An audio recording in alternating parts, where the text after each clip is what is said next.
ketika dia sibuk dengan apa yang dia baca, sibuk dengan gerakan yang dia lakukan. Ketika dia sujud, dia merasa memang sedang tunduk kepada Allah Rabbul Alamin. Assalamualaikum Ustaz. Bagaimana cara khusyuk dalam sholat? Ya, bicara sholat ini, itu pertanyaan yang pertama akan ditanyakan kepada kita di kuburan.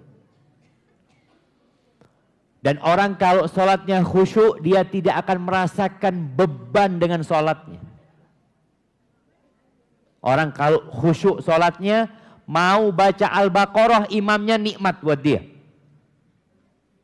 Antum bisa melihat Utsman bin Affan radhiyallahu taala anhu masuk ke Masjidil Haram habis Isya, sholat witir 1 rakaat jemaah.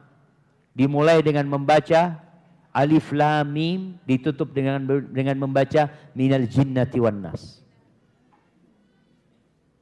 30 juz karena khusyuk. Tapi kalau nggak khusyuk, imamnya panjang sedikit, antum bertanya-tanya, apa imamnya salah? Lupa. Padahal antum yang sedang tidak khusyuk. Bagaimana supaya kita bisa khusyuk? Minta sama Allah. Minta. Qalban khasyian. Hati yang tunduk. Ya. Kemudian kondisikan diri kita. Kita ini sedang menghadap Allah. Kita sedang berbicara sama Allah Azza wa Jal.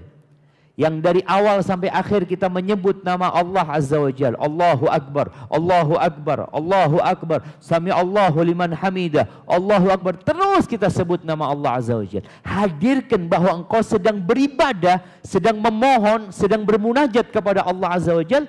Ketika itu hadir,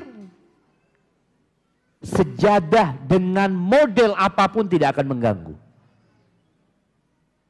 Antum lihat bagaimana sahabat dipanah. Dia sedang sholat malam, ada panah. Dia tetap membaca ayat yang dia baca. Panah kedua.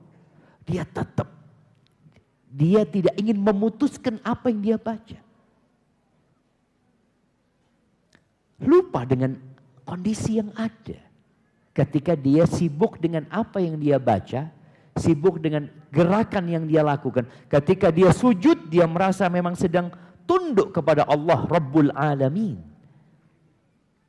Dan ini diperlukan usaha untuk memahami bacaan sholat kita. Tolonglah ibu-ibu, emak-emak ini hafalan Qur'annya seperti umurnya. Hafalan Qur'annya seperti umurnya. Yang umur 60 tahun, ya 60 surat. Apa enggak bisa 1 tahun 1 surat?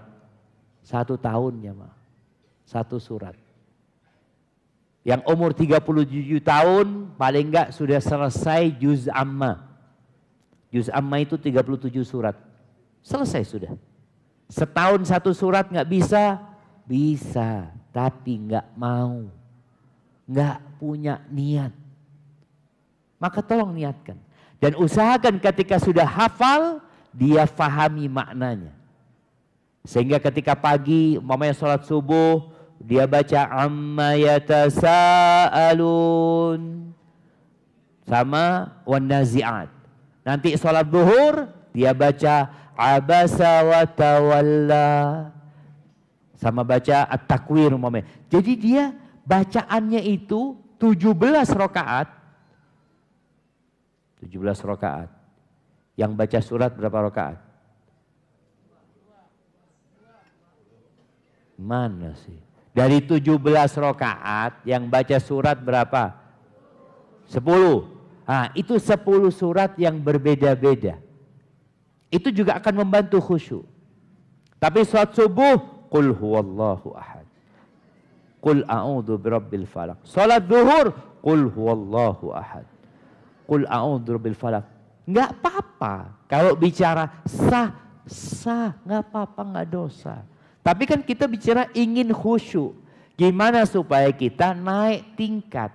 Maka salah satunya difahami makna yang dia baca.